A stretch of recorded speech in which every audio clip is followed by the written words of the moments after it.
What's going on, everyone? It's time for another film review. Today we're going to we're going to talk about another classic horror film that led into a major franchise, and that is A Nightmare on Elm Street.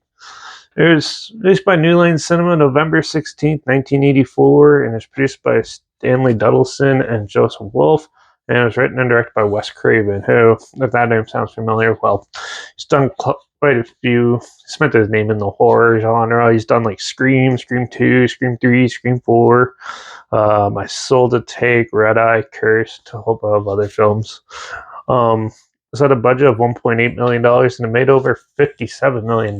So it was a huge box office success. And then obviously spawned like 6 sequels and a remake, and a versus film and stuff. So yeah, but I think I might have reviewed the remake and Freddy vs. Jason before, but I can't remember. So, but yeah. Other than that, though, I haven't really talked about this franchise yet. So I thought, why not at least do the first one, and then I got another classic one to do later. So yeah, let's talk about it. But if you're not familiar with A Nightmare on Elm Street, well, this is where the origins of the iconic Freddy Krueger, who is a child murderer, who the parents of the children went and actually took care of it themselves because the authorities wouldn't do it, and now he haunts their dreams and kills them in their dreams. So you meet Cindy, a teenage girl of the daughter of the sheriff and a alcoholic mother, and she starts having these dreams of this nightmare. And yeah, so as the film goes on, the teens are tormented by Freddy and is haunted by them, and as they're slowly getting picked off, they have to try to figure out how to stop him and what his weaknesses are, and goes and basically takes this slasher genre to a whole new level. When this came out, the slasher genre was already getting pretty bleak, and so Wes Craven took it and added a new realm to it. So, like, where's the most vulnerable spot when you can be picked off, and that'll be like when you're sleeping. And like we don't even know very much about dreams and stuff, so especially back in the 80s.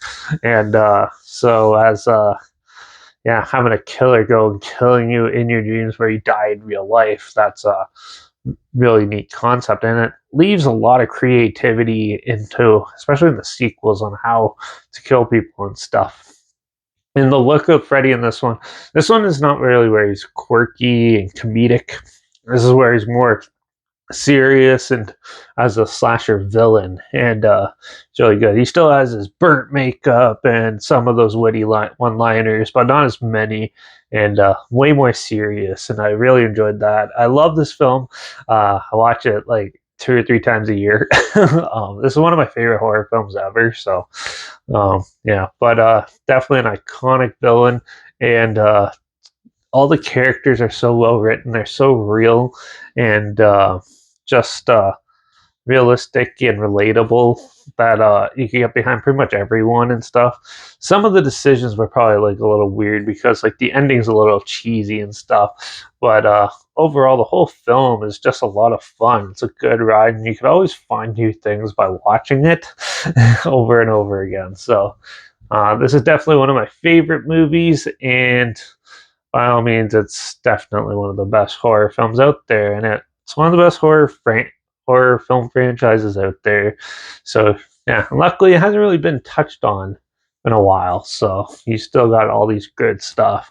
Where most of the films are pretty decent. So yeah, but for the first one, I really enjoyed this film. It's probably not as scary anymore. Some of the darker elements, like when the girls' moms get like burned and stuff, looks a little cheesy nowadays, but all the practical effects and all that always look great, and it's just a lot of fun. So I'm going to give A Nightmare on Elm Street a 5 out of 5 because it deserves it, and it's definitely one of the most iconic movies out there. And yeah, definitely check it out if you haven't seen it. I'll link the trailer down below so you can check it out if for some reason you haven't seen it or something. It'll be linked down there. Also, make sure you check my Instagram. That's linked down below. That's where I was post clips, films, and review in the future on my stories. You have the film title hashtag and some genre film and a hashtag so you're aware of it. And also my Letterbox down below, Derek P Reviews. That's where I post my first star rating after watching the films. And I have Twitter now, so I reviews underscore Derek if you want to check that out too. So follow me on one of those platforms to link this channel, link this video, share it so more people are aware of it. Comment your opinions of the film down below if you have any, and also let me know what your favorite Nightmare on Elm Street film is. And if you want me to do the sequels anytime soon, let me know as well. Make sure you subscribe. Hope you find something weird, obscure, and odd that you probably never thought of checking out together. And also, so hear my opinions on popular films that have come out, classic films, somewhat like this, and reviews on other things as well. And don't forget to ring that bell because I got another classic horror like comedy to talk about, and that is the iconic vampire film, The Lost Boys. So we'll be talking about that in the next video. But in the meantime, watch out for all those killers haunting your dreams, and I guess I'll see you all in the next review. So until then, cheers.